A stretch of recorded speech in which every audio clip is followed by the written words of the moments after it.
Hi everyone, welcome back to my another blog. তো আজকে আরেকটা ব্লগ আপনাদের সাথে শেয়ার করব, আশা করি আপনাদের খুবই ভালো লাগবে। তো এই যে আজকে একটা বাসায় বেড়াতে গিয়েছি, সুন্দর দাওয়াত ছিল, তো ওখানে চলে গিয়েছি। আর এক ভাবির বাসায় দাওয়াতটা ছিল। ভাবির বাসা আমাদের বাসা থেকে প্রায় 2 মিনিটের মতো লাগে, এতটাই কাছে। আর ভাবির বাসায় যাব, তো এজন্য শাড়ি পরতে মন চাইছিল, এজন্য শাড়ি পরে নিছি। শাড়ি পরে আমাকে কেমন লাগতেছে অবশ্যই কমেন্ট করবেন।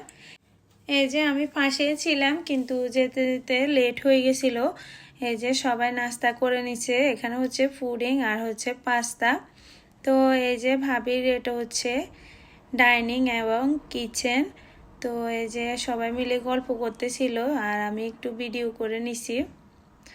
আর সবাই মিলে হচ্ছে গল্প করে এভাবে একসাথে যাওয়া খাওয়া এগুলার মজা কিন্তু আলাদা।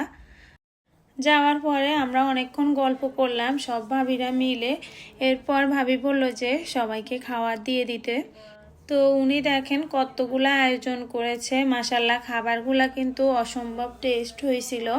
আমি খাওয়ার সময় ওনাকে বলছিলাম যে ভাবি খাবারগুলো অনেক মজা হয়েছিল। তো বিশেষ করে এই সালাডটা ভাইয়া বানিয়েছে, অনেক বেশি মজা হয়েছিল। এই সালাডটা না কিভাবে বানায় ভাইয়া ভাবিকেও বলে নাই। তো আমি জিজ্ঞেস করতেছিলাম যে এটা কি সালাদ। পরে উনি বলল যে তোমাকে কি বলবো, আমি তো নিজে জানি না, এটা তোমার ভাইয়ার সিক্রেট সালাদ, এটা অনেক বেশি মজা হয়, তো আমাকেও বলে নাই, মেহমান আসলে ও বানায় এটা। তো দেখেন এই যে অনেক সুন্দর করে সাজিয়ে দিছে।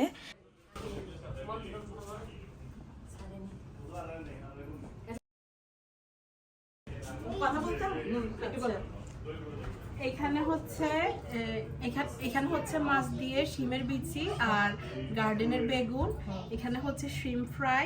এখানে হচ্ছে বারবিকিউ চিকেন। এখানে হচ্ছে চিকেন বিরিয়ানি।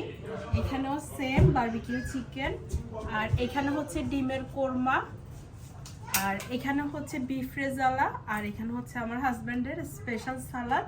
এটা রেসিপি আমরা কেউ জানি না, এটা সিক্রেট, একেবারে সিক্রেট। আমরা ভাবির বাসায় আসছি আর ভাবি এই যে রেসিপিগুলোর নাম বলতেছে। ওকে, thank you Api. You welcome, আসার জন্য অনেক অনেক থ্যাঙ্কস সবাইকে। তো আমরা সবাই এই যে খাওয়া দাওয়া করলাম, খাওয়া দাওয়া করে আপনাদেরকে একটু ওনার বাসাটা ঘুরে ঘুরে দেখাবো। উনি হচ্ছে অনেক শৌখিন একটা মানুষ। ওনার ঘরটাকে উনি এত সুন্দর করে সাজিয়ে রাখছে। কারো বাসায় যখন আপনি ঢুকবেন তখন দেখবেন যে ঘরের সেট আপটা দেখবেন, তখনই বুঝতে পারবেন ওই ঘরের ওনারটা কেমন অর্গানাইজ বা অনেক বেশি শৌখিন, ওটা বুঝে যায়। তো ভাবি হচ্ছে সেম ক্যাটাগরির, উনি হচ্ছে এত সুন্দর করে বাসাটা সাজিয়ে রাখে, গুছিয়ে রাখে সব সময়ে। তো ওনার বাসায় গেলে আমার অনেক ভালো লাগে, এজন্য যে ওনার বাচ্চাগুলো মাশাল্লাহ অনেক ভালো। তো ওরাও কিন্তু গোছানো। ঘরে শুধু একজন গোছানো হলে হয় না, বাচ্চাদেরকেও শিখাতে হয় যে কিভাবে আমরা গুছিয়ে রাখবো, শিখিয়ে রাখবো। ভাবির কিন্তু আলহামদুলিল্লাহ 4টা বাচ্চা, মাশাল্লাহ অনেক ভালো। এটা হচ্ছে ভাবির লিভিং রুম, এটা হচ্ছে ভাবির লিভিং রুম। এই যে ভাবি অনেক অর্গানাইজ করে রাখি সব সময়, অনেক সুন্দর। আর উনি হচ্ছে ঘরটাকে সবসময় ডেকোরেশন করে রাখে। এই যে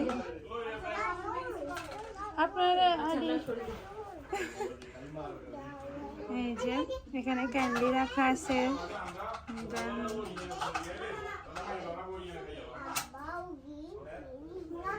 এই যে এই কাপ সেটটা অনেক সুন্দর, ওনার পছন্দ আছে, মানে সবকিছু। ভাবি, আমি ভাবিকে জিজ্ঞেস করতেছিলাম যে ভাবি এই কাপ সেটটা কই পাইছেন, কোত্থেকে নিছেন এত সুন্দর। ছোট ভাই উপহার দিয়েছে, অনেক সুন্দর। সবাই জানে গোল্ড পছন্দ। বেবিরও তো দেন না দিছে। এই যে এখানে ছেলেরা খাইতেছে।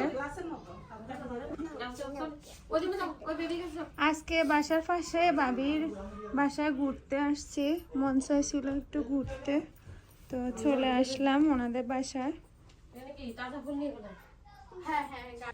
আর ভাবি, হ্যাঁ ভাবির বাসায় আসতে দাওয়াত লাগে না। আর এই যে গার্ডেনের ফ্রেশ ফুল, অনেক সুন্দর।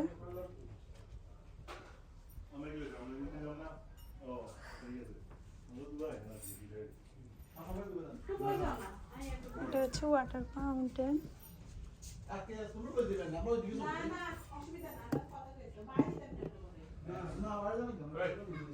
আর আমাদের গরু এখানে বসে আছে, আমরা এখানে বসে বসে পিকনিকের প্ল্যান করতেছিলাম। তো ভিডিওটা কেমন লাগছে অবশ্যই কমেন্ট করে জানাবেন। আজকে এ পর্যন্ত, আল্লাহ হাফেজ।